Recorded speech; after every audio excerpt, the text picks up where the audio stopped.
بسم الله الرحمن الرحيم. نبدأ الجلسة الثالثة في هذا اليوم. جلسة ثرية وإن كانت بعد الغداء، لكن يعني جلسة جدا ثرية الحقيقة بوجود الأخوة المحاضرين.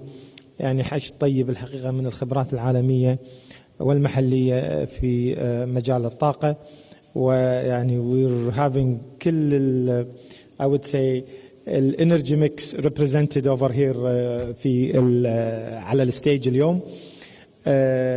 ويعني يشرفنا الحقيقة وجود الأخ الكريم سعادة الأستاذ محمد حسين، رئيس تنفيذي لإيكويت، رئيسا لهذه الجلسة، والأخ مصعب الياسين الذي كان يفترض الحقيقة أن يرأس هذه الجلسة. أمانة يقدم لكم اعتذاره لعدم تمكنه بسبب اضطراره للسفر المفاجئ. أترك الفلور للأخ الكريم سعادة المهندس محمد حسين، فلتفضل.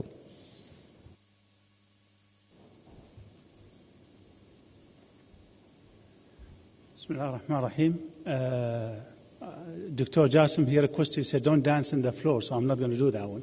So I'm just going to stand here and introduce. Again, just to make sure we manage this one more comfortably, and I think it's already 2:30, and most of you will be tired, and we have very exciting session.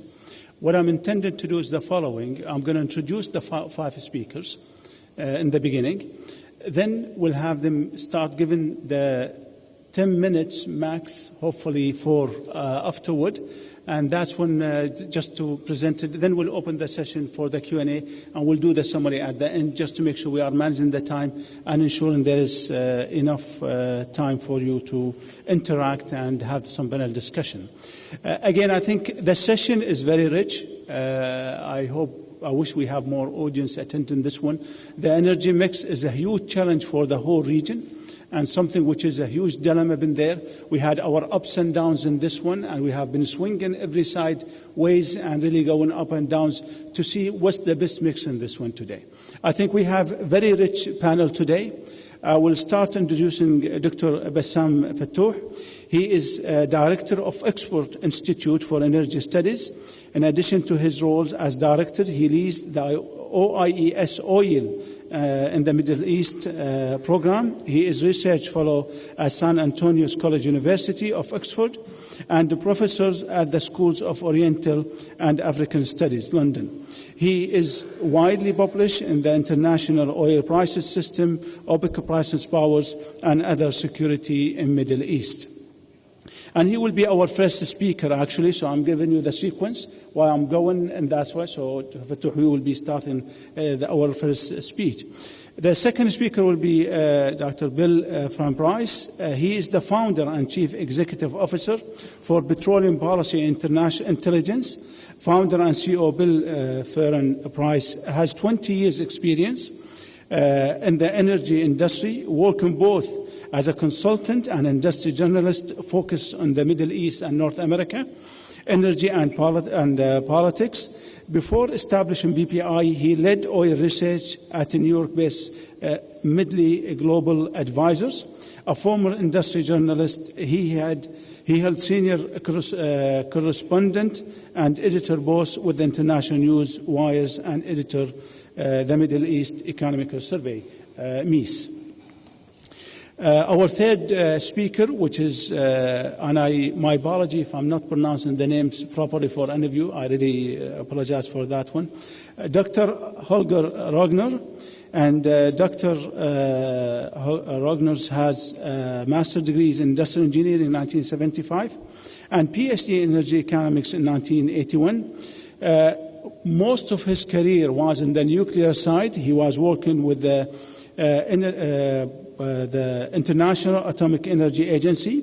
He retired in 2012 from them, and he's still working and active in the area of maintenance for sustainability energy development. Our fourth speaker will be Dr. Salim Al-Hajraf.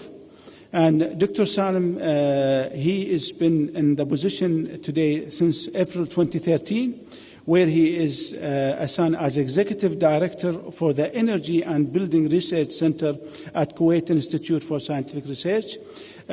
Before that, he serves as a Program Manager for the Innovative and Renewable Energy Research Program.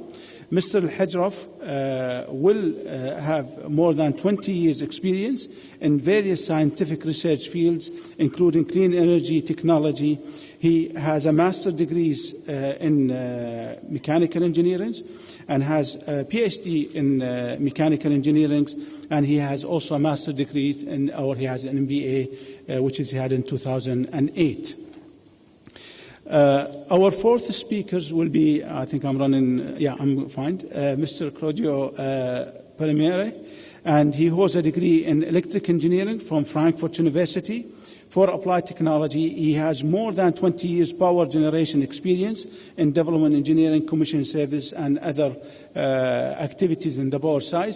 He now works as Business Development Director, Power and Renewable Energy for Khrafi National. I think this is our 5 speakers, which is will be starting today. We're going to start with our first speaker, Dr. Bassam. The floor is yours. Thank you, Mr. Chairman, for your very kind introduction. It gives me great pleasure to be here today. I would also like to thank the organizers for their kind invitation and for giving me this opportunity to address such a distinguished audience. So what I will be talking about today is we're going to be looking a little bit on the geopolitics, the supply shocks, and oil market dynamics, and I'm going to try to focus some of the dynamics which we are witnessing in the Arab world after the Arabs, actually in the Middle East after the Arab Spring. So let me start with the first supply shock, which is the U.S. tight oil revolution, or that's what at least is being called in the U.S., and try to put it a little bit into supply, into the global context. So what we are seeing in the U.S. actually is quite dramatic, and some people call it revolution for good reasons. What we have seen actually, 2012, the U.S. has increased 1 million barrels per day. In 2013, the U.S. has increased another 1 million barrels per day. And in 2014, we're expecting the U.S. also to add another 1 million barrels per day. And what we are seeing in the U.S. is not really only about crude oil, but also it's about natural gas liquids, where we have seen a very dramatic increase in natural gas liquids. This is ethane, propane, and the like. This is actually thanks to shale or tight oil, and in particular to 2 plays in the U.S. Those are the Bakken Field and the Eagle Ford. And why I put this graphs in this presentation is to show really the dramatic increase that we have seen in some of these plays. We're talking about, a few years ago it was producing close to 50,000 barrels per day, and now they're almost producing 1 million barrels per day. If you look at the Eagle Ford, for a long period of time, it was close to 50,000 barrels per day, and then you see this dramatic jump in terms of production. Now, what this meant, at least for the U.S., is that the U.S. actually now relies much more less on crude oil imports. Just a few years ago, the U.S. was importing more than 10.5 million barrels per day. Now, as a result of the increase in production, what we are seeing in the U.S., but also a result of decrease in demand, we've seen the U.S. crude dependency has gone down to almost 7.5 million barrels per day, with some of the producers, especially African producers, are not finding any more markets in the U.S. But this actually is not only what's happening in the crude oil market, which is quite interesting, also what's happening on the products market. The U.S. actually has become one of the biggest diesel exporters in the world. Now they are exporting close to 1 million barrels per day. And this is quite interesting because this is a period where many of the Middle East producers as well are integrating into refining, and most of this refining is biased towards diesel. Now, if you look at only what's happening in the U.S., you get the impression that there's a lot of oil or there's a lot of abundance of oil. And that actually has helped the market shift from the perception of scarcity to abundance. But if you look at this graph, what you can see that actually, particularly from the non-OPEC, the story has been only about the U.S. If you look outside the U.S. in the non-OPEC, actually the picture has been quite dire, I would say. What we have seen is decline, year-on-year declines, and this has been going out for the last few years.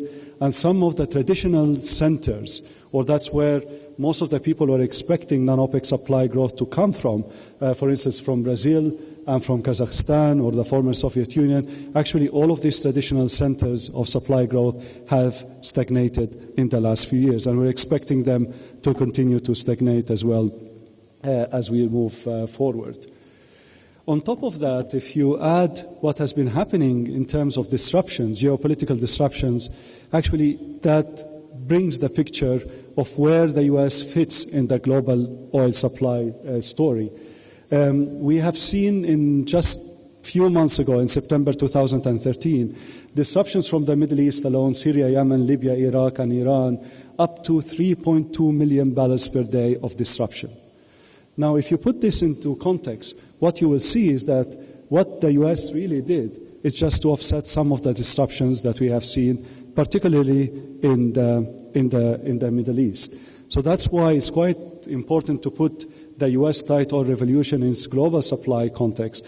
And that explains actually why, despite the fact that we have tight oil revolution, we had a lot of macroeconomic uncertainty about the EU at one point in time, but recently about China. Despite of all of these uncertainties, what we have seen, the oil price actually has been trading within a very narrow range, between $105 to $110 per barrel. But this is not only happening to the current price. If you look also what the market expects the price of oil to be 7 years forward, you will see that the price actually has stabilized within the $90 range. So this is why, despite of all of this talk about the U.S. supply shock, still this supply shock has been counteracted by geopolitically induced disruptions and other types of declines in non-OPEC countries. Now this brings us to the big questions. What could change these dynamics? And this, here I mentioned the 6 big what-ifs. The first big what-if is what will happen if there is a drastic slowdown in Asian or Chinese economic growth. The second one is the grand deal with Iran and the potential of increase in Iran's export. The third big what if they return, what if Libyan barrels return? And we are seeing some positive news through the media today. What if there's a large increase in Iraqi export? What about this year if non-OPEC supply outside the U.S. will also deliver? Now, we have entered 2014 with many of the people believing that all of these factors are likely to happen. Not only are likely to happen, they're also likely to happen together, all at the same time. And that's why one has to be careful, because as we are proceeding with 2014, we're seeing some weaknesses in some of these what-ifs. And that's why one of the big uncertainties at the moment that if all of these things happen, will OPEC be able to hold the line? So this we are adding another additional uncertainty into the pot as well. However, we can really no longer look at what's happening in the U.S. in terms of a supply and a counter-supply shocks. Actually, the U.S. is much more beyond that, and that's why one has to be careful not to look only by adding the supply figures or the output figures. The most important thing that what we are seeing is that some of the traditional exporters that were exporting to the U.S. actually are no longer exporting to the U.S. For instance, take the example of Nigeria. U.S. crude imports from Nigeria has declined at almost to zero now. And what this means is that most of these traditional suppliers that were supplying to the U.S., they have to find new markets. And where are these markets? Actually, those are mainly in Asia. So that's why we're seeing a lot of diversion of these suppliers into Asia. And for a long period of time, Asia was a monopoly market for the Middle Eastern producers. This is no longer the case. So what we are likely to see is some of the competition between Middle East producers in the Asian markets. And where this is likely to be reflected, this is likely to be reflected in the differentials and in the discounts which all the various producers are offering the Asian buyers. However, one also needs to look a little bit about what are the longer-term implications of these geopolitical changes that we are seeing in the world and particularly in the Middle East. And this graph is quite telling. What it shows is that once a country suffers from the disruption, it takes a long time for this country to reach to the pre-disruption level. Kuwait actually has been the only exception, but for the rest of the countries, such as Venezuela, such as Iraq, such as Iran, whenever there's a disruption, it takes a long time for this country to reach its pre-disruption output level. Libya seemed to break this rule, and after the fall of al-Qaddafi, we've seen a dramatic increase in production. But later on, what we started discovering, production also going down, and now Libya is producing much below its potential. And this disruption tends to persist for long periods, mainly due to overground constraints. It's issues about rent distribution, it's an issue about security, infrastructure, constraints, and other overground factors. So what are some of the factors which are affecting the investment in the energy sector in the Middle East? The first one is the constitutional and oil revenue sharing issues. This has actually become a big issue. You're talking about Iraq, you're talking about Libya, South and North of Sudan, Yemen.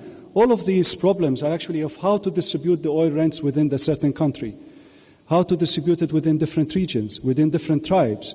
All of this actually has become quite a big issue which is likely to affect investment in the energy sector. What we are seeing also is a very uncertain regulatory framework in countries such as Iraq, Kuwait, Libya, Egypt, and Yemen. In some of the countries which were affected by the Arab Spring, we're also seeing weak institutional and business environment, red tape, administrative delays, and this is actually delaying investment even further. Of course, we have seen some sanctions on Iran, Syria, and Sudan, but also we are seeing some security issues and some attacks on oil installation in some of the countries, such as in Yemen, Syria, Victor, you are already taking your reserve time, so please. Okay, yeah, so I'll try to wind up. What we are also seeing that even in countries which were not affected directly by the Arab Spring, what we are seeing is some of the indirect effects. A couple of these are quite worth mentioning. The first one is the increase in social spending. The other one is the slow pace of reform of the energy sector. And that's where I would like to finish my talk today, is to focus on the last aspect. What are some of the implications of the delay of the energy pricing reform? One of the big impacts is that actually it increases the gap between the supply and demand. What happens is that when oil prices are low or electricity prices are low, gas prices are low, demand will continue to increase. At the same time, supply cannot keep pace with the increase in demand. And what happened is that the gap between supply and demand keeps rising and rising. And that's what we are seeing in the case of the Middle East, where if you look at what's been happening in terms of the Middle East consumption, it has been rising much, much faster than the increase in supply. In terms of the gas, they have been rising together, and that's why we see in the MENA region, actually many of the countries have turned into gas importers and into LNG importers. And one of the reasons for that, and I'm not saying this is the only reason, one of the reasons is very low energy prices. If you look at those prices either of gasoline and diesel, you will see that those energy prices are quite low. But even in the case of Kuwait, if you look, for instance, at the electricity prices and you compare them to the cost, this gap keeps widening and widening. And looking forward, really the issue will become, whether this is sustainable in the long term. And the issue here is not whether Kuwait can afford it or not. Perhaps Kuwait can afford it. Other countries cannot afford it. But I think the issue here should be whether this is the best way to optimize the use of the resources in this context. So one of the implications of the Arab Spring was to delay all of the talk of energy pricing reform, and I really hope that this delay is really not that long, because this is what is really needed quite urgently. Thank you for your attention.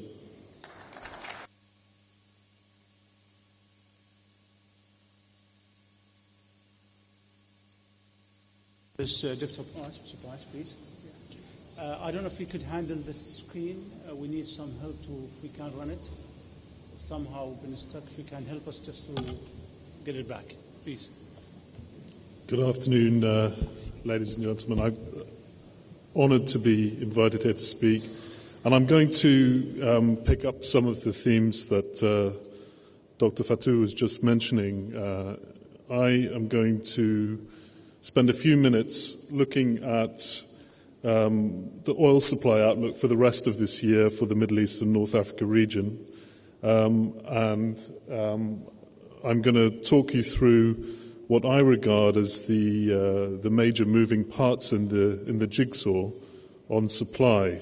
So, without further ado, because time is short, the main oil producers as a group fall into four main categories, I think.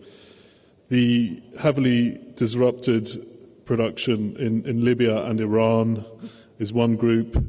Iraq is on a track of expansion, but has suffered disruption from time to time and is in a special case on its own.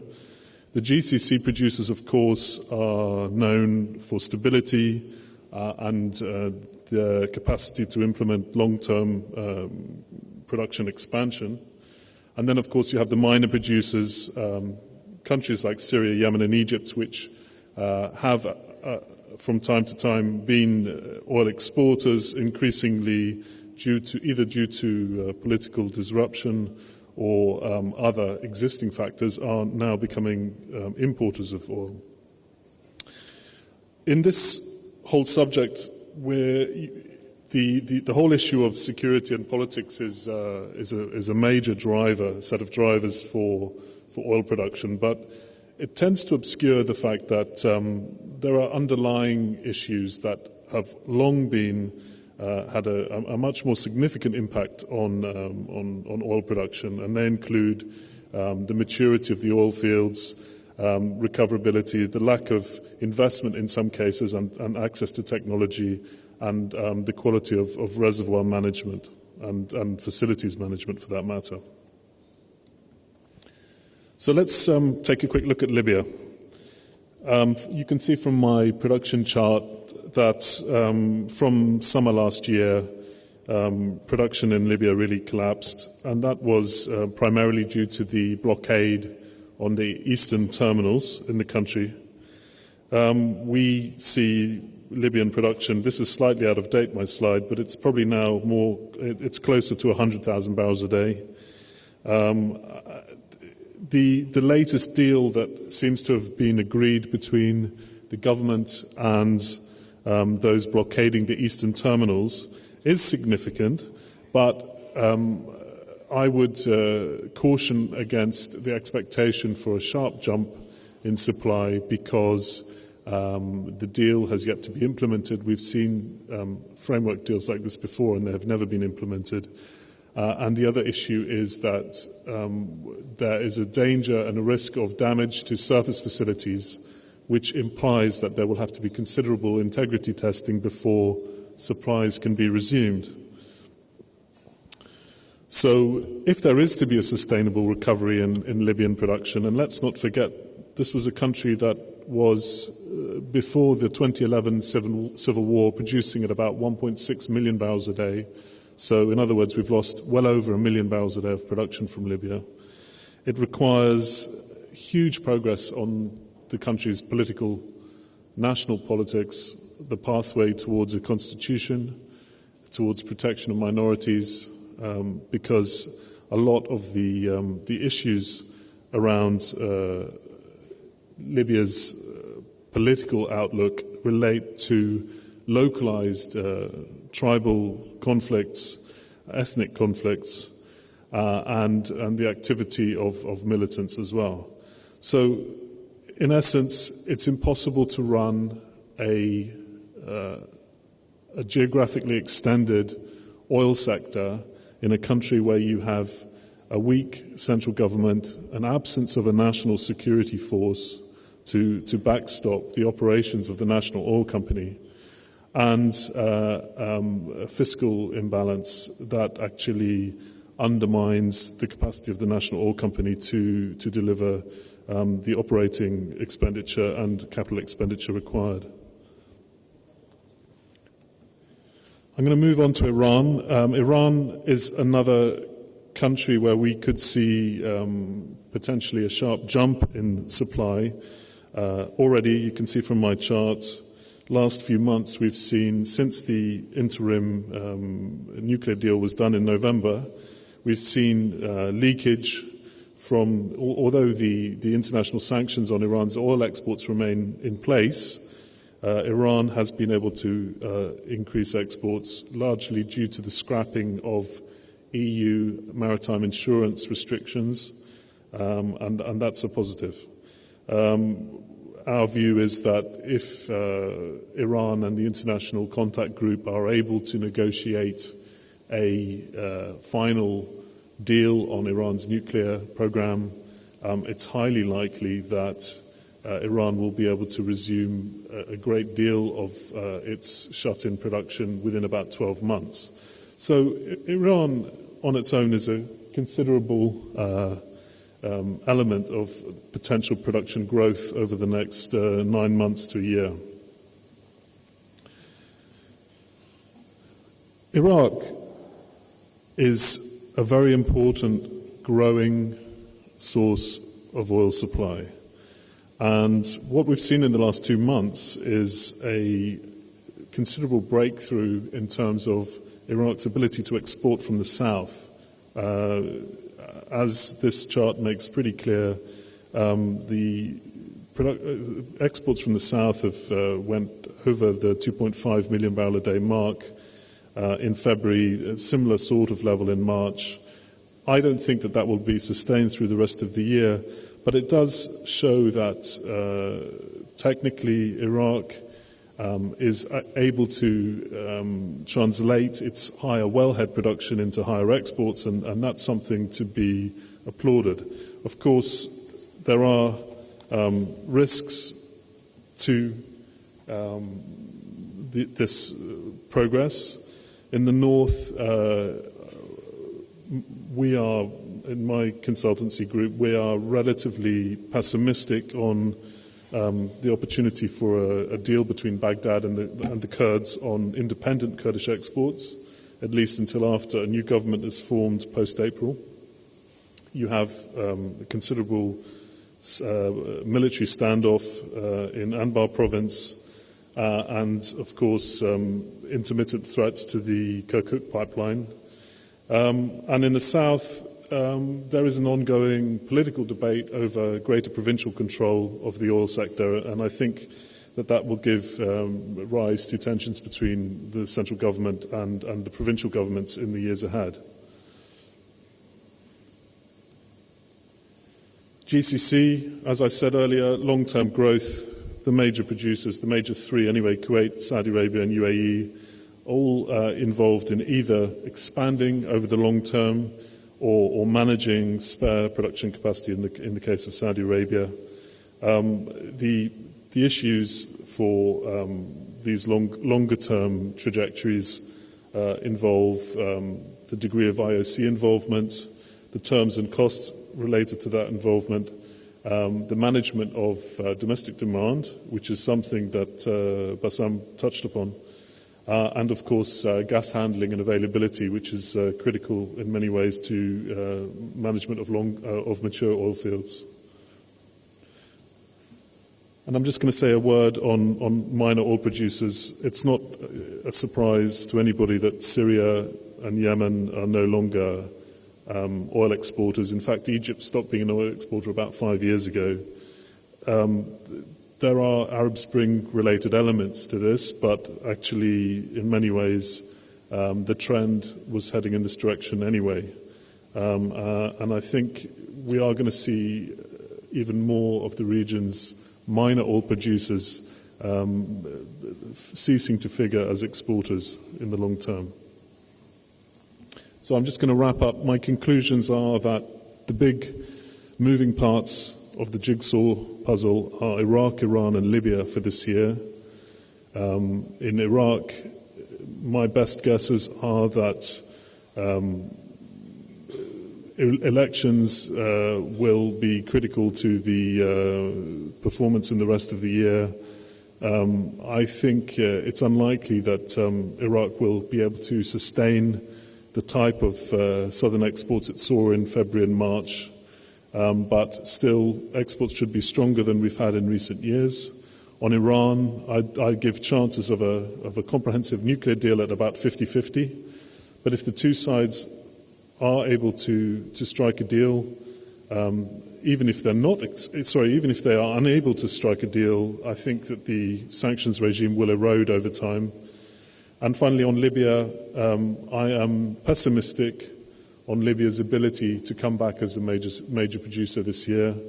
The politics don't suggest that that's possible, and there are beginning to be increasing number of technical issues in the industry in that country that will make a recovery a long haul. With that, I will bring it to a close. Thank you very much for your attention. I really appreciate it for the time. Thank you very much. And I would like to introduce Professor Ragnar, please. And we're going to do now the shift from the oil to another form of energy. Yes, good afternoon, and thank you, Chairman, for pronouncing my name so perfectly. Thank you. Now I would like to have my presentation. Okay, nuclear power. Usually, sort of, the room gets a little bit nervous. It's a sensitive, controversial issue, and I think what we can do in the next 10 minutes, lead you through some of the controversies, and then see how we can conclude. Anyway, you cannot talk about nuclear power these days without mentioning Fukushima. And here you see the build-up rate of new construction starts globally until the 11th of March 2011. And you see, since the mid-2000s, we had this almost exponential increase in nuclear power construction starts, almost similar as we had 30 years ago in the mid-1980s. Then came Fukushima, and you see this drop. Clearly, after an event like a disaster like Fukushima, it's time for reflection, go back to the drawing board, reevaluate your options, and then come to a conclusion. Some countries, like my own, Germany, decided to drop out of nuclear power, to get rid of the technology. Others, well, after reflection and thought, continue. And you see the build-up in the last 3 years again, we are getting back on track, more or less like before Fukushima. Sure, a lot has happened in terms of safety upgrades, new conventions are in the making, and so on. But what is the global status of nuclear power? We have right now 435 plants in operation as we speak, and you see here the geographical distribution. So far, if you look at operating reactors, you see that it is a developed country's technology. Most of the reactors, North America, Western Europe, and Eastern Europe, and former Russia, Soviet Union, and so on. Current nuclear power, 12%, or every 8 kilowatt hour produced globally is nuclear sourced. So it's not an irrelevant technology. It has a major contribution to global electricity supply. If we move on to constructions, we have 72 plants under construction as we speak, and there you see a change in momentum. It has now shifted all to Asia, to the large, populous, growing, developing countries of Asia. You also see the Middle East coming in with Iran, with the UAE, and so on. So things are happening. Maybe not as fast as some would hope, maybe faster than others fear. Anyway, what are the reasons? Economics, obviously, is always a reason. Nuclear power is expensive to build, but cheap to operate. Because of its low share in fuel costs, I argue, it provides for stable and predictable generating costs for decades, not just for a few years. It is a dispatchable technology, 724. You don't have to wait for wind to rise or the sun to shine for it to produce. And it has a long lifetime. We talk now for commercial nuclear power plants 60 and even more years. It adds in many countries to energy security, long refueling cycles. Uranium is very abundant and available from many locations. And it is a way to diversify your overall energy system. Its environmental and health implications has a low greenhouse gas footprint, has low local emissions in terms of nitrous oxides, sulfur, particulate matter, and so on. And I say it has low externalities. So far, however, they are not visible to investors. These externalities have been imposed on the nuclear sector by the regulator, by society at large. And of course, it has a relatively good safety record. Despite Fukushima, despite Chernobyl, on a per kilowatt hour generated, its fatalities and other health impacts are much lower than any comparable source.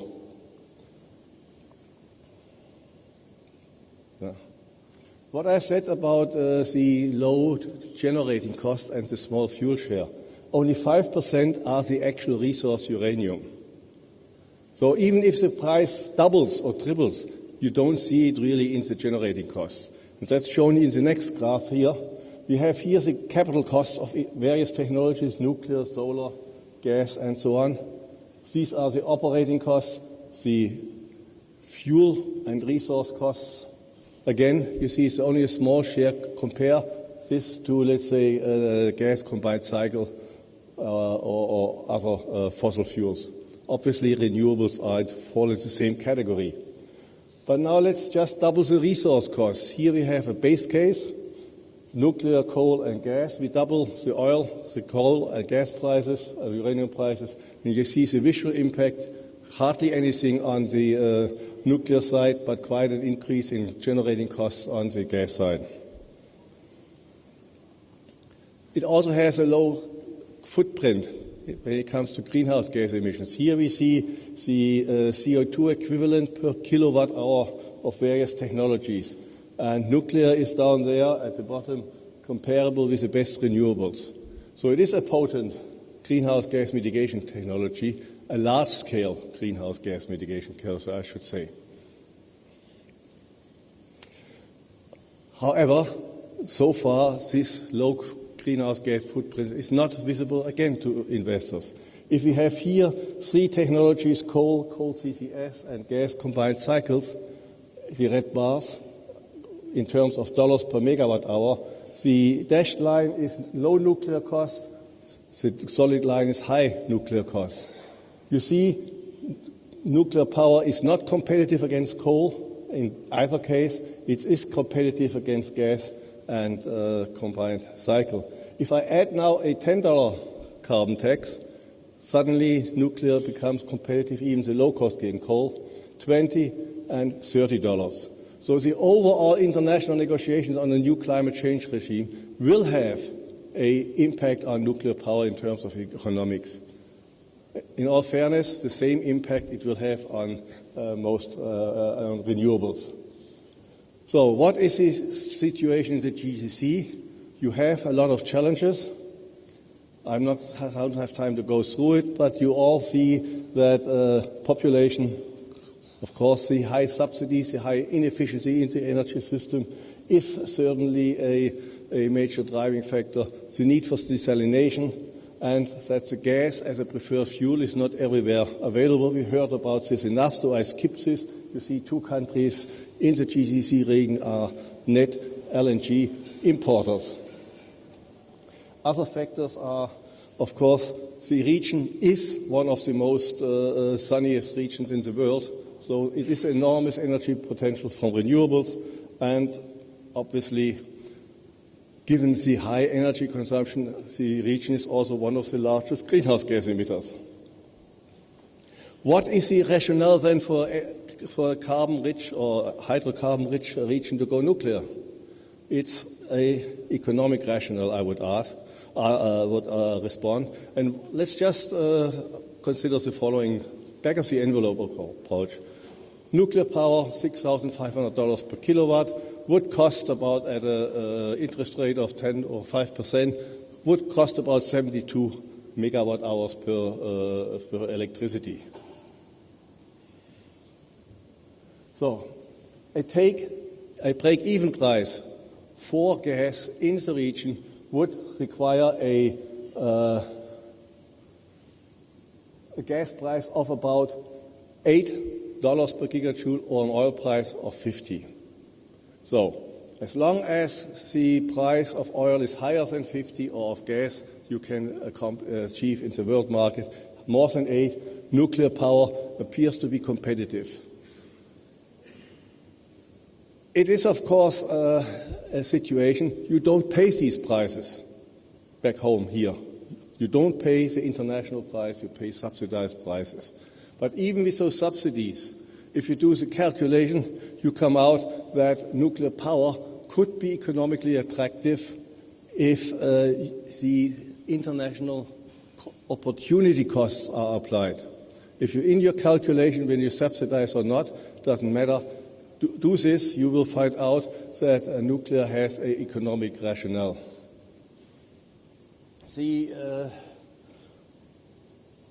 Let me just go through this. If you summarize, as long as nuclear power costs less than $8,000 per kilowatt, the oil price is above $50 per barrel, or the gas price is above $8 per gigajoule, then nuclear power has a solution. And you see here the three axes, and that red part doesn't show. Too bad. Sorry. There should be a red triangle that combines these three axes and shows the feasible. Over there it is, here it isn't. You see on the left, from your side, on the right panel, you see the effective solution space. Put this into perspective with other forms. You have, now I'm getting confused which one is where. Here we are. Professor, they will follow you there. So you control that one, they will follow you. Yeah, there. that's the one. Mm-hmm. What you see here, the lower bar shows approximately the subsidized prices, and obviously that's way below the left panel which shows nuclear. If you look at the middle panel, you see the LNG import prices, the blue triangular. You are way above the nuclear level. And on the right-hand side, you have the progression of the economic performance of renewables, and they are coming down into the nuclear range. So these are the challenges. There are many options, and yes, it is depending on a number of other factors, which I will address in a moment. Very briefly, a review what's happening in the region.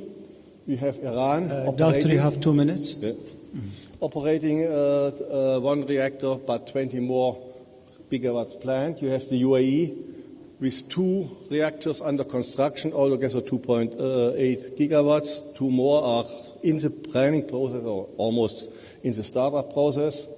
You have Turkey, you have Jordan, Egypt, and the Saudi Arabia, which have big plans, but no real, let's say, way forward as of yet. You have Kuwait and Bahrain, plans that were active before Fukushima have been cancelled, and you have Oman, Yemen, Qatar, where no real decision or policy is in place. There are a number of prerequisites and challenges for the region. I don't have time to go through it, but it is primarily an infrastructure problem, education, human resources. You don't have the right institutions. You don't have a safety culture that's required for nuclear power. And although you may have the economic means more than other countries in the process of adopting nuclear power, that is not good enough. So you need a safety culture. You need also a fuel cycle policy. You have to understand the responsibilities of a long-term commitment that nuclear is when it comes to issues like waste management, when it comes to physical security of materials, and so on. I have not time to go through it. I was originally told that I would have 15 minutes. Anyway, for a new region like GCC, a joint cooperation would make sense, but I think apart from initial talks, it hasn't progressed much. The reality is that different states have different priorities, and so a joint action is highly unlikely. Let me just finish. One size does not fit all. What really matters depends on what's on your doorstep. You have a lot of oil, you have gas, you have solar. That's where you sort of focus on first. It also depends on your demand growth.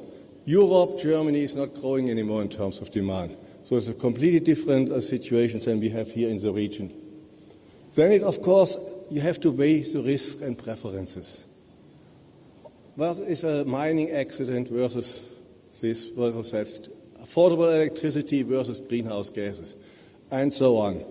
Now, these are individual and national preferences, and it's quite normal that there's disagreement on what the priorities are, even if we all were to agree on the underlying facts. In the end, it boils down, are the benefits larger than the risks, or the risks larger than the benefits? In the first case, you have nuclear power as a major potential. In the second one, it's off the agenda. Also, all countries have a mix for reasons from historical, from resources, from diversification, and so on. So I think local conditions in the end will determine which source, nuclear, oil, gas, renewables, will be part of the energy mix. But it will certainly be a mix and not just one size fits all. Thank you. Thank you very much. Thank you very much, Dr. Would you welcome with me Dr. Salim Al-Hajraf, please, Doctor?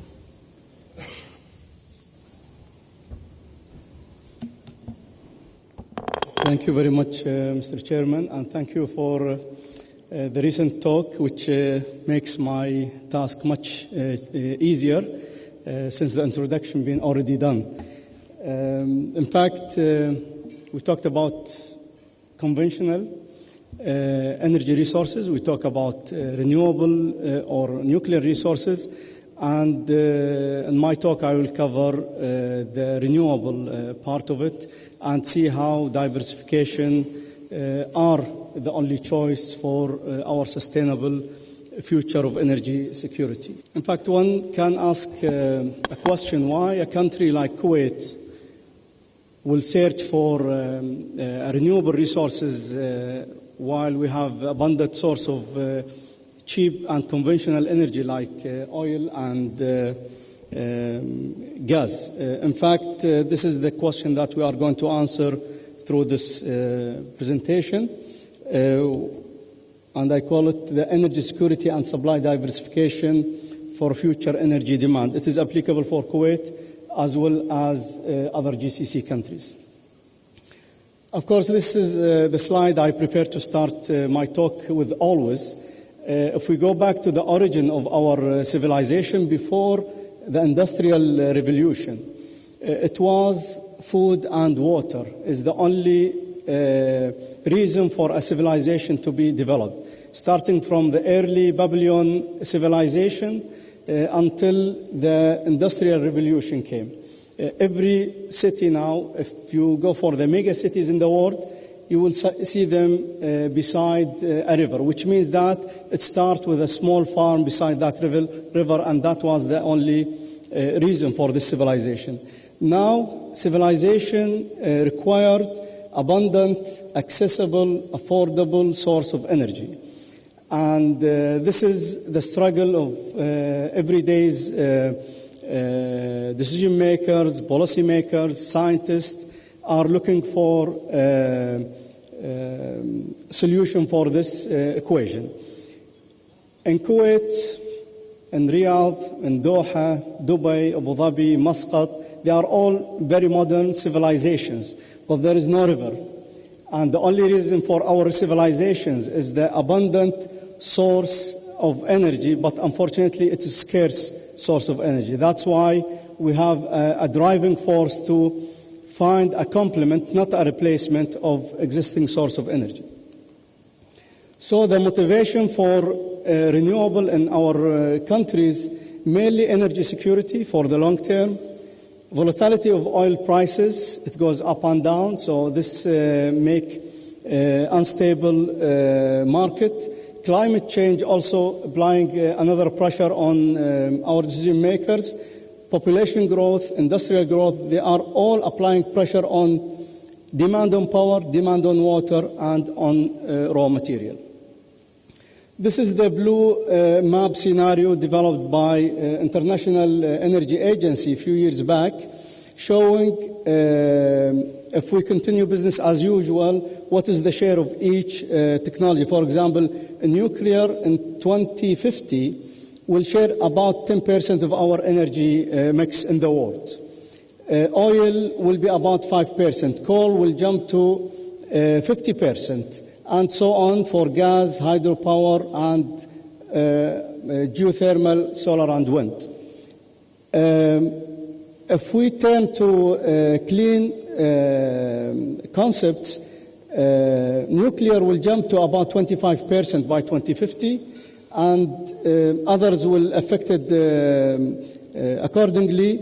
There will be no more heavy oil to be used for power generation entirely, because it will be used for other useful applications. But you can notice here also renewables will jump to about 30% share of the global energy supply. Here is the case of Kuwait since early 80s until about 5 years back. This is our installed capacity. This is the bump of the invasion, and this is our annual generation. And we need to keep this gap controllable, because if you have large gap like this, you have more demand than installed capacity or capability to generate. If they came closer to each other, you may get threatened by a blackout of electricity. So we need to maintain this, and here where we can introduce renewable energy as a key player in this regard. Another interesting figure for Kuwait behavior of consumption, you can see January, February, March, November, and December are about the baseload demand, which is about 80,000 megawatt hour. The jump here, which is more than 50% of our demand annually, this is, by the way, for 2012. More than 50% of our installed capacity reserved just to fulfill our demand during summer, which is mainly for air conditioning. And here is another reason why renewable energy can serve our grid and Ministry of Electricity and Water during this period. 62 terawatt hour generated in 2012 by 12.1 gigawatts installed, and it cost us about 2.4 billion KD from KUC to MEW, which is about 8.5 billion US dollar in 1 year for oil only, or for fuel. So what is the concept of sustainability? We all have energy challenges. We either look at it as a threat or look at it as an opportunity. If we manage to balance this equation, energy security plus economic diversification and environment protection, definitely we are going to arrive to what we call the sustainable concept of civilization for any country. Power generation is the main challenging issue for decision makers. We split it into renewable, non-renewable, and alternative. Non-renewable are coal, oil, and gas, which is conventional power generation. Alternative, we put under this category nuclear, biofuel, biomass, and waste-to-energy. And for renewable, we put solar, wind, hydropower, and geothermal. This is a map developed by Kisser recently, showing our resources for solar energy in Kuwait and for Shagaya for wind energy in Kuwait. And this is the reason why this northwestern part of Kuwait were selected to build our first renewable energy power plant. If the time allow, we have a short movie about the master plan of this initiative. And the area is called Shagaya. Probably you know about it. Other applications for renewable, especially solar thermal. It can be applied for power generation. It can be applied, I can't see clearly from here, for solar cooling and heating. For oil industries, for example, we have many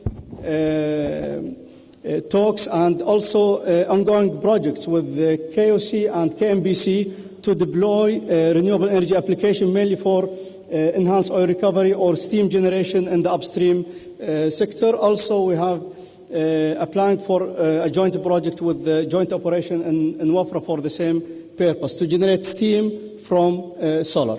And other applications, I think the time is running faster than what I expect. This is the scenarios where we started from having Kuwait 100% dependent on renewable, which is unrealistic. We need about 30 kilometer by 30 kilometer piece of land, but we reduced this to about 10% or 20% of our demand annually from these two small squares.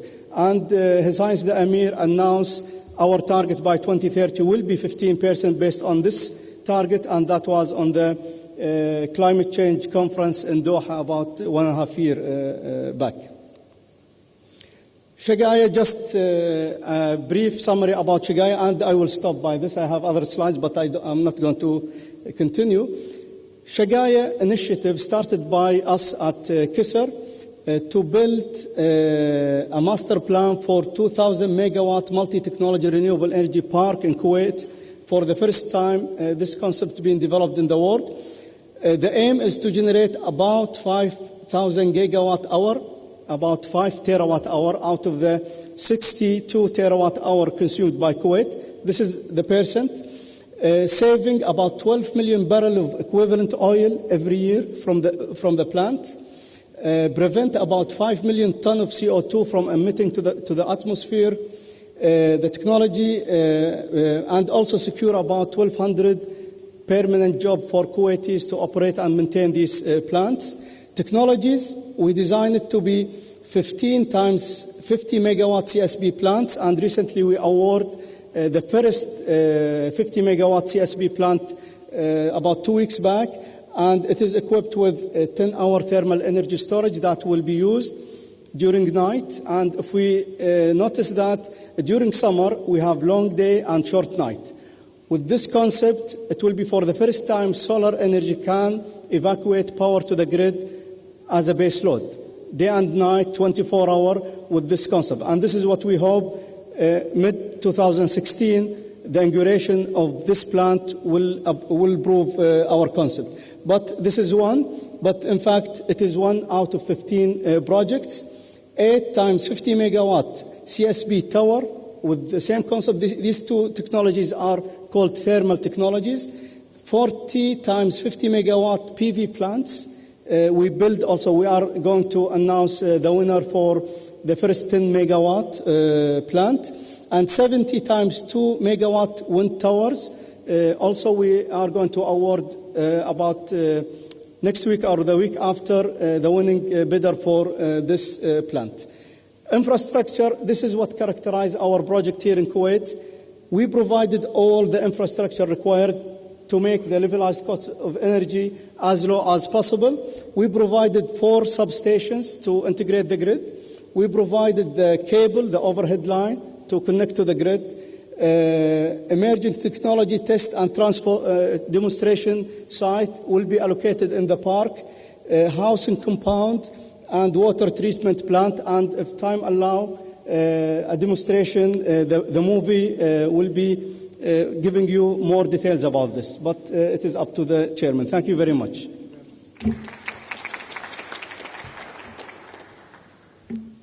Thank you, Dr. Salim, and I think I would like to move to the last speaker, please. I hope when after the discussion we'll have the chance to get the movie for the end and we'll see the outcome. Good afternoon, ladies and gentlemen.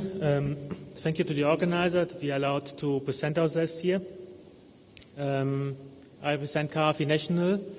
We are a Kuwaiti-based EPC O&M development company, and we started to work in renewable energy 5-6 years ago. And what I have to say ties in with what Salim just told us about, and actually, as a matter of fact, he makes my speech a bit shorter. We developed an interest in alternative and renewable energy a couple of years back. And we didn't expect that it would become a major field of operation. But meanwhile, we see that not only KISA, but also other organizations in Kuwait, like MEW, PTB, but also KMPC, KFAS, and a joint operation have interesting projects under development. And we are participating with a number of European international technology companies on some very interesting projects. The most interesting projects have been presented already. That's what KISA is doing, which is a very interesting and hopefully successful project. But we're also working together with solar technology providers from Europe on solar EOR projects. I'm sure you know about the EOR program of joint operation, where steam is produced to to make the oil more liquid, to improve the output of the oil fields. Now, on the existing plant, joint operation is planning together with Chevron an extension, and as part of the extension, a project tender has been issued to provide a solar plant. We are participating in this. We don't have any presentation yet because these are all projects under development, and we hope by next year, when the next presentation will take place, that we can show you also some success stories. And KOC also has a very interesting program, which we are also qualified together with a European technology company. Now, these projects are technology-wise more sophisticated because enhanced oil recovery is, of course, a proven technology. We have lots of applications in Kuwait, in Oman, in the United States. But the combination of solar with conventional technology is something where we, of course, need to find technical solutions and gain operating experience. And we are quite excited to hopefully be part of this. And that because most of it has already been said, I'll say then I'll give the chance to you to ask questions.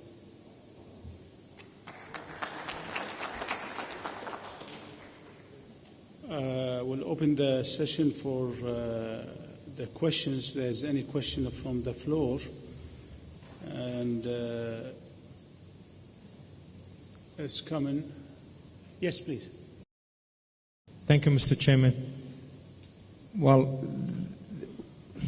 the thing, whenever we talk about nuclear energy, always the issue of the unfortunately sad events pops up. Now, how can we really convince the public, the layman, on the viability of the nuclear energy as a source of energy? Particularly, we've been seeing some leading countries like Germany, for example, Japan, putting some plans forward to phase out from nuclear energy. I wonder, Dr. Holger, if you can shed some light on that, if you don't mind. Thanks. Well, as I said in my presentations, it also matters where demand growth is. And Japan and Germany have no demand growth really anymore. That's one aspect. Germany had already decided to phase out nuclear power a decade before Fukushima. It just so happened that 6 months before Fukushima, the phase-out was phased out, just to be followed by a phase-out of the phase-out of the phase-out after Fukushima. Japan, I wouldn't say we shouldn't come or jump to the conclusion that nuclear is out in Japan at this moment. They struggle. Obviously, after such a traumatic experience, you cannot expect that next day you go back to business as usual. But Japan will evaluate its options. It will try to do a lot on the efficiency side. It will try to do renewables. But Japan is an island. The possibilities are limited.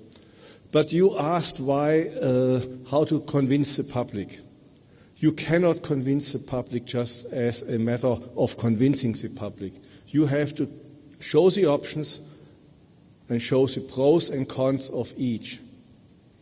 And you could also tell a vegetarian how good a steak is if he or she doesn't like meat, she doesn't like meat, and you cannot change that. But what you can do is show always in a very neutral, balanced fashion what are the risks and what are the benefits. And in the end, then, it's the individual decision, how do you perceive certain risks and perceive certain benefits. You cannot simply say ex cathedra, let's convince the public. You lost. The other side of this one is, why do we need, how are we going to manage the waste, for instance, as a major issue for a lot of countries, which is small ones like Kuwait. I mean, we are too tiny to handle, we are too tiny to handle the waste of nuclear. And what is the availability and the option for us to manage such a massive undertaking called nuclear? The second thing, with the, and I will come back to Dr. Tuh and mention about the boom of the shale gas and the availability of the resource. Would it compete with the nuclear in the future or not? Well, certainly, starting with in the US, shale gas competes perfectly with nuclear, to the point that even the great benefit of nuclear, cheap operating, once it's built and running, it's money printing machine, I usually used to say. Not in the US anymore. In merchant markets, where you cannot pass costs on to the consumer as in the past, shale gas has led to closures of otherwise perfectly existing plants with operating licenses up to the 2033 or so 10, 20 years longer from now, just on the basic cost principle. So yes, shale gas has made an impact. However, we are not out of the climate change debate yet. And shale gas is a very potent greenhouse gas because the leakages of methane are 15 to 20 times more potent. Waste. Yes, it is an issue that I mentioned. You have to think about the waste before you start nuclear power. There are ways, a small country, it doesn't make sense, in my view, that every country does its own waste solution. That means waste repository and all these things. It doesn't make sense. It is also costly and so on. For a country like Kuwait, a regional repository would make sense if other countries go nuclear, or being so small, you enter into a take-back arrangement with a fuel supplier that also would take back the spent fuel. These arrangements exist meanwhile, and there are many, many options one can explore, and that's part of the long-term preparation time you need for nuclear power. It's not a technology you can decide, let's do it, and tomorrow get started. The gestation or lead time is 10 to 15 years. So that's where you negotiate all these things with the vendors of the plant, with the vendors of the fuel about these type of arrangements. Can we have the mic here?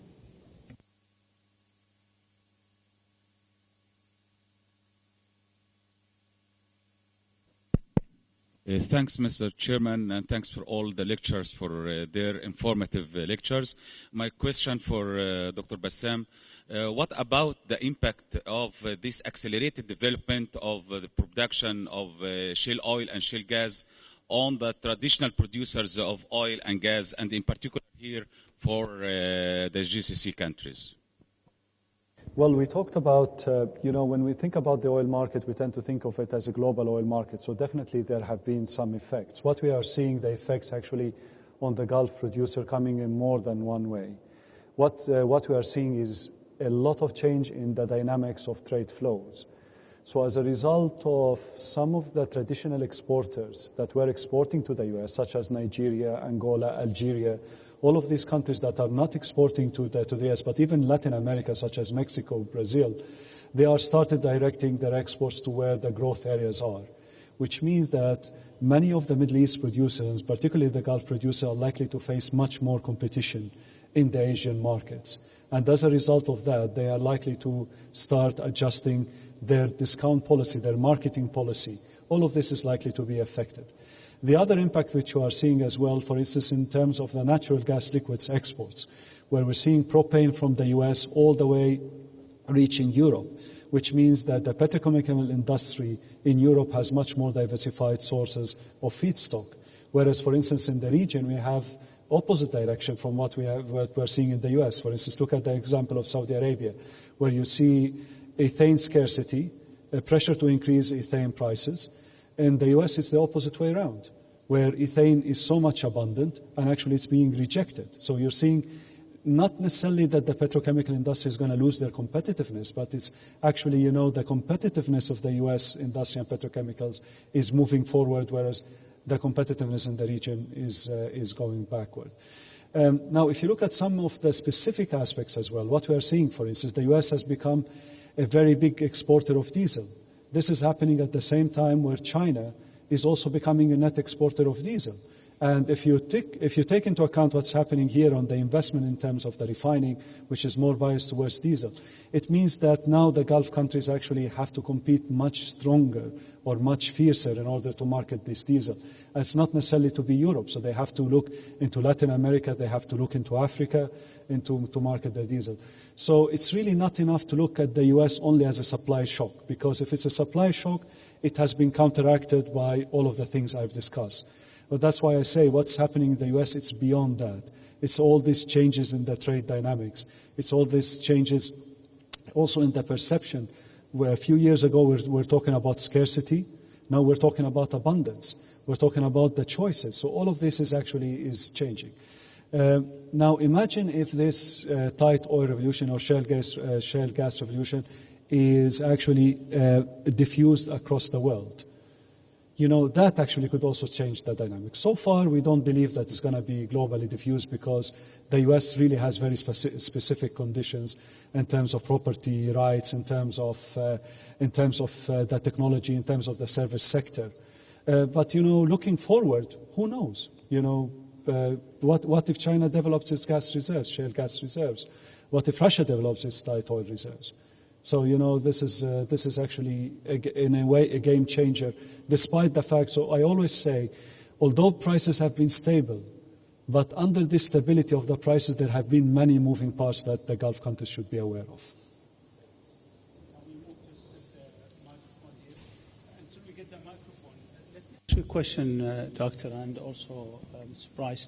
The sustainability of the shale oil, is that something will be a long-term, which we are looking at, or is it a short-term, to sustain continuously producing shale oil? I have to say that the debate is still there. But, put it like that. If we really don't still understand the shale resource the way we understand the conventional, and still the U.S. added 1 million barrels per day 2012, 1 million barrels per day 2013, 1 million barrels per day for 2014. So imagine if we know a little bit more about this shale resources. Of course, there are some question marks about the viability of the business model, because in the U.S. it's a very expensive model. Billions of dollars being invested in the upstream in the upstream industry. The cost of getting that oil out is quite expensive. So this issue becomes really as an issue of cost, I would say. But we know that, the cost of drilling wells is going down.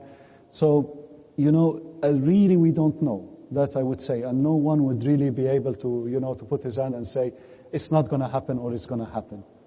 Just, Mr. Price, just from the other side of it, let's not forget that nobody understands the geology like the United States. They do understand their geology for a long, long time. In fact, they start to produce them from the shale in around 1800s. That's not new. And we do have still some play, which is a shale play, been producing for the state for a long time. So, again, I want to shift to Mr. Price. That geology understanding, are they really focused on the sweet spots and we're going to start facing with something different? Or no, this is a continuous, sustainable side which is we're going to move? Please. I think one of the features of shale oil and gas production is very quick decline rates. So you have to keep drilling in order to maintain a plateau production, and that is a very significantly different challenge to conventional oil and gas. But to go back to your question about the impact of shale oil on GCC producers, I think it's important to note that the cost structures are completely different. That there will always be a market for GCC oil because it's cheap, relatively speaking. I personally take the view that the survey that we've done on the cost of shale oil production in North America goes from about, the most expensive level is about $85, down to some of the back-end sweet spots, probably about $45. But that's still considerably more expensive than GCC oil. So it really doesn't have, I totally agree with what Bassam said. The impact is on trade flows, it's on customers, it's on configurations, not so much on the requirement for the oil itself. I think it's a very good question, though. To what extent can the US experience be replicated?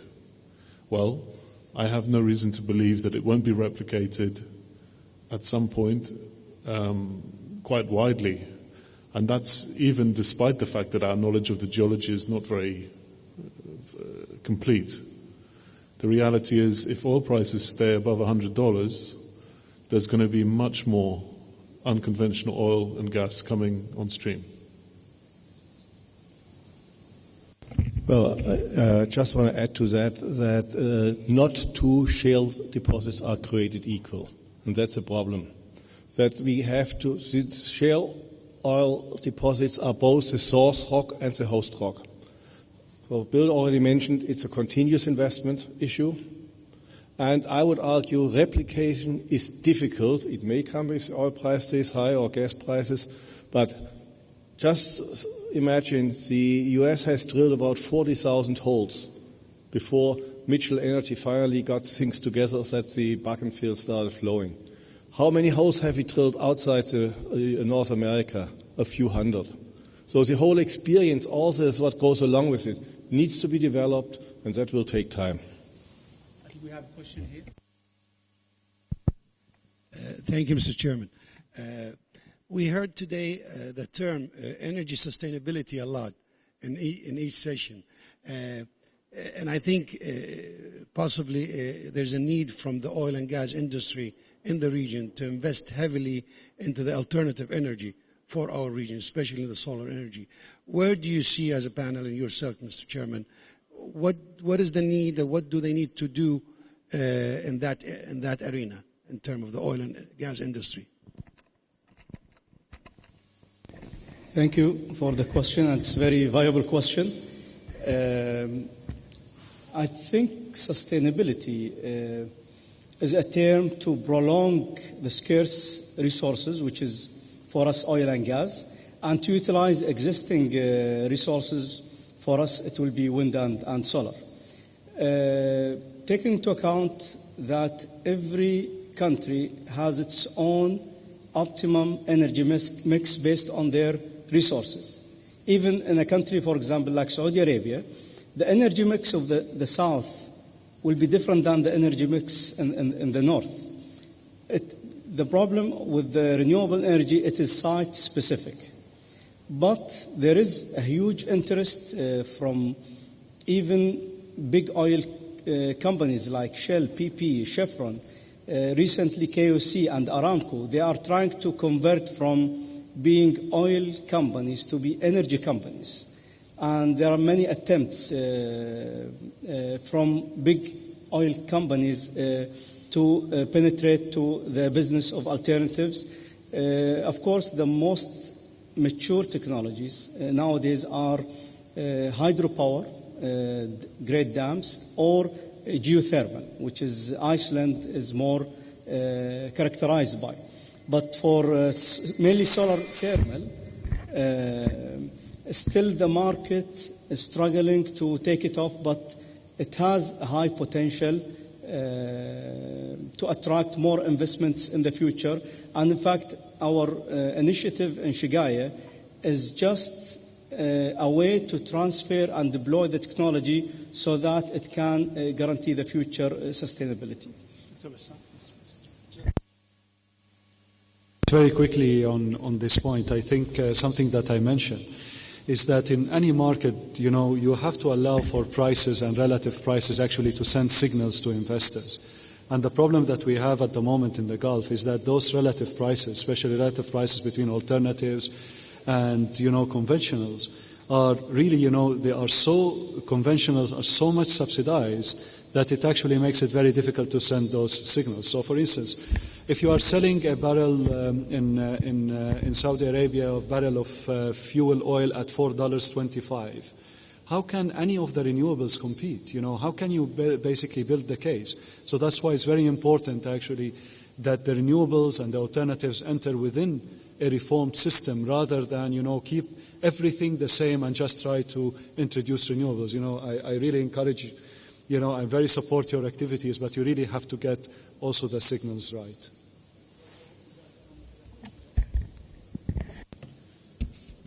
Yeah, we see a lot of activities in renewables, and as mentioned, you have to benchmark the renewables not against the subsidized price, but it's an opportunity price. Every barrel of oil that you can free from internal consumption is revenue for the country. And if you consider this as a basis, you can make a successful model to at least build a certain amount of renewables that will give you extra revenue. I mean, the model of joint operation and KOC to use solar in enhanced oil recovery is not to use oil and gas as resources to produce more oil and gas. It becomes a self-defeating model at one stage. It works for a while. It works much better if you can set off at least some of the oil and gas you use in oil and gas enhanced oil recovery by solar. And but also a major part will be energy efficiency. I mean, we all know that if you improve the insulation of the houses, if you improve the network, if you improve the efficiency of HVAC systems, you can improve the sustainability, you reduce the primary fuel consumption, and you improve the financial situation of your country. Thank you very much. Two questions, if you don't mind. The first is that we know that the IPCC, the Intergovernmental Panel for Climate Change, is continuously producing new, more and more reports on the climate change status, almost yearly, different teams and groups and committees within the IPCC.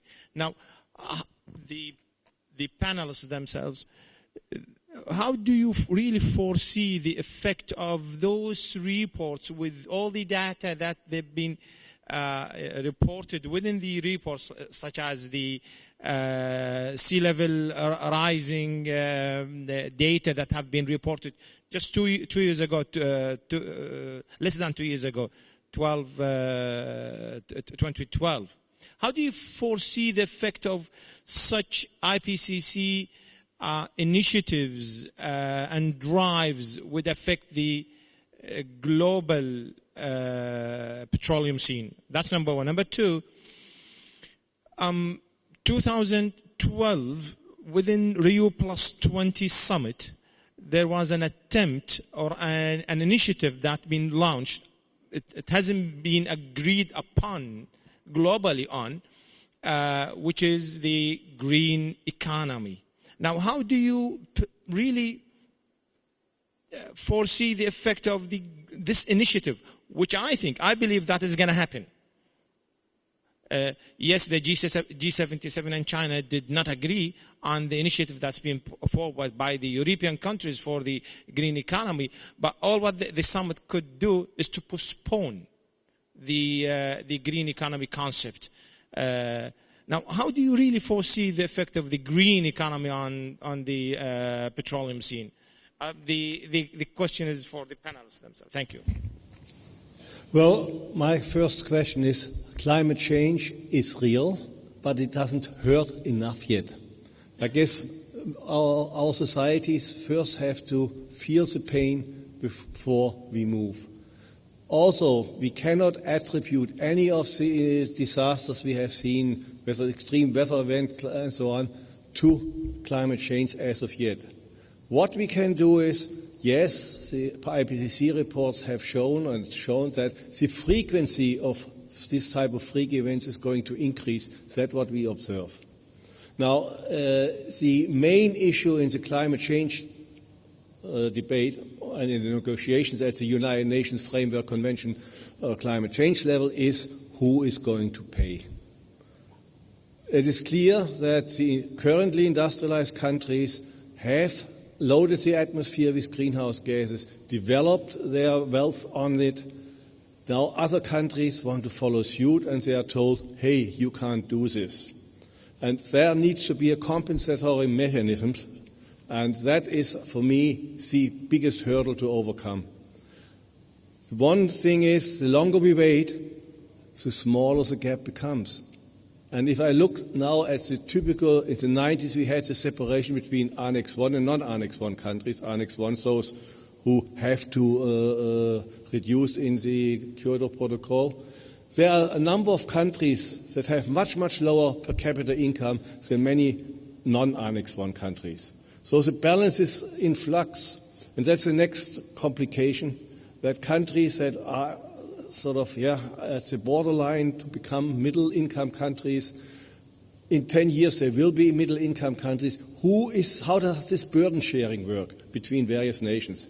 That has to be negotiated, and I am also confident that we will get one agreement, a new international environmental agreement, but it may be pretty late. The damage is being done. Assalamu alaikum. My question to Bill from PPI.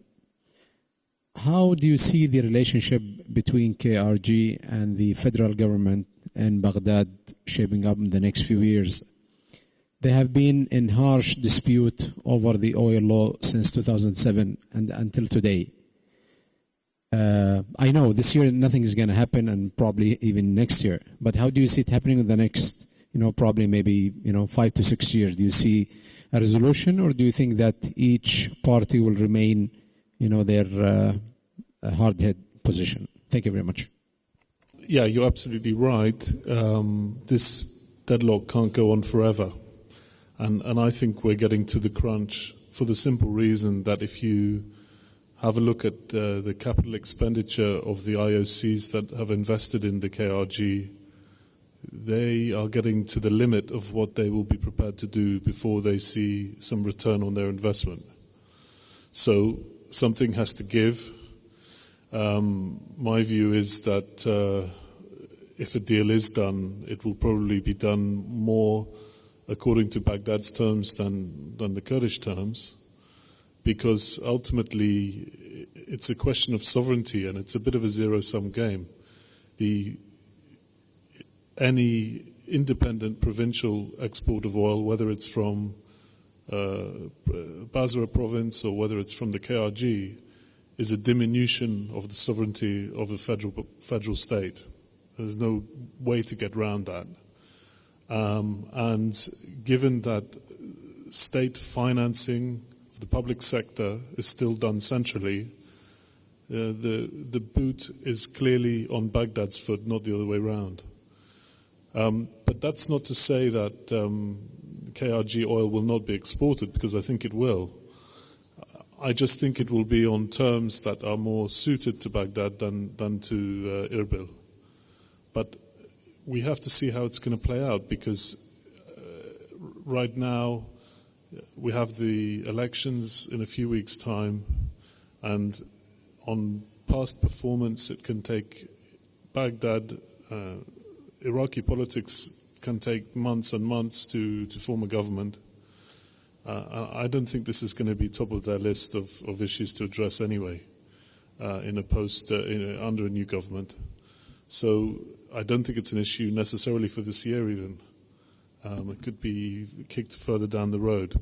But it seems to be that the Kurds regard their ability to pay the IOCs directly as their red line. And I'm afraid I can't see a situation where they will be allowed to receive direct revenues from independent exports. And by the way, I don't think Turkey will greenlight that. I know that that's not the commonly held view, but that's my view, having spoken to Turkish policymakers. We are almost 4 o'clock. I don't want to close this session without seeing the movie. However, what I do recommend, really this is very rich session, and I would like the organization, if possible, if this is all been recorded, to give the others chance to see it. There is a lot of wealth of information was pushed in here, a very really interesting discussion we had here. Unfortunately, I mean, it's in the afternoon, sometimes it's not fair for the speaker to really have the chance to present their case. But what I do encourage the organizer, share this information with whoever like to have it, and really disseminate the knowledge we had from the 5 speakers today. I'm not closing, I'm just going to have the movie running. So if you can start the movie, it will be better to see it from there, and then I will close after the movie. Please, yeah. يبعد المشروع عن مدينة الكويت مسافة 100 كيلومتر غرب البلاد في منطقة تتميز بشدة حرارتها وسطوع الشمس فيها طوال العام واتساع الأراضي المفتوحة فيها وطبيعة أرضها الصحراوية الشاسعة وسهولة التضاريس ما يجعلها المكان الأمثل لإقامة مثل هذا المشروع. وقد تم تقسيم المشروع إلى عدة مراحل، وهي المرحلة الأولى يتم خلالها تصميم وإنشاء وتشغيل أول محطة متكاملة لإنتاج الطاقة من مصادر متجددة ومتعددة تنقسم بداخلها إلى 3 محطات جزئية، وهي محطة السجاية للطاقة الشمسية 10 megawatts for PV and another 10 megawatts here for wind. And they are all going to connect to a substation here, and from the substation it will be connected to the national grid. These 3 plants will be integrated hopefully by mid of 2016. In addition to that, we are building an R&D center here, a housing compound here, PV emerging technology demonstration site here, and solar thermal emerging technology demonstration site here. In addition to that, the project of building the substation and the overhead line over about 35 kilometers to the nearest existing substation will be conducted as well. Phase 2 hopefully will be led by the private sector, because as Professor mentioned, that one of the characterization of CSB is the high capital cost, but very low operation and maintenance cost, and the lifetime of this plant can exceed 25 years easily. Phase 2 will consist of another 5 CSB plants or 6 CSB plants. Phase 3 will add more CSB plants and tower, plus about 300 megawatt PV, and continue the corridor of the wind, because رياح البوارح, the Bawarih wind usually came during summer time, starting from 7 o'clock in the morning to 5 o'clock in the evening, which is exactly matching our peak demand during summer. Sorry? This is our next step after signing the contract of Phase 2, is to work with BTB and MEW to put the proper power purchase agreement for each technology, because each technology has different price. For example, wind, we can afford it at about 20 to 25 fils per kilowatt hour. Comparing with the conventional power plant today, MEW generate electricity, but it costs them, in the real cost, 40 fils per kilowatt hour. Same thing with PV. We are expecting us to break the barrier of conventional power plants. CSB still it need another 2 or 3 projects of this kind so that we can bring down the levelized cost of energy to a very competitive level. So the total accumulated installed capacity will be 2,000 megawatt. CSB parabolic trough will be 750, about 37%. PV 713, about 35%. Central receiver tower will be about 400 megawatt and 142 for wind. These are parabolic trough projects we are conducting, awarding this project. The remaining will be available for private sector, foreign and local investors. And this blue corridor are allocated for 700 megawatt PV. These 8 projects are reserved for tower, 400 megawatt, about 20% of the site, and the corridor of northwesterly wind of 142 megawatt wind. Of course, there will be R&D here, housing compound here, and so on. This will give you just a bird-eye view of the site, and hopefully one day you will receive an invitation to join us and inaugurate this in 2 years' time, hopefully. These are the cable we are going to build. There are 2 cables. The second one, we will build it with MEW for high voltage cable. The one we are building now, 132, and the targeted one is 400 kV. This are the main entrance expected, and this is the 10 megawatt PV. We are using 2 technologies here, 5 megawatt thin film technologies and 5 megawatt crystalline technology. We are also trying to learn the challenges. This is just the imagination of how the R&D section will be. These are the thermal energy power plant. They are conventional power plant apart from the boiler. We replace the boiler with this solar field, and we can reach the same temperature that a boiler can give us.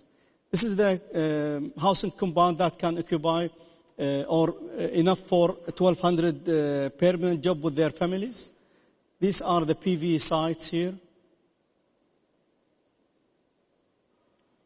Also, since water is very expensive, more expensive than oil in the desert, we try to build a water treatment plant so that we can circulate every drop of water on the site. This is the emerging technologies site for thermal.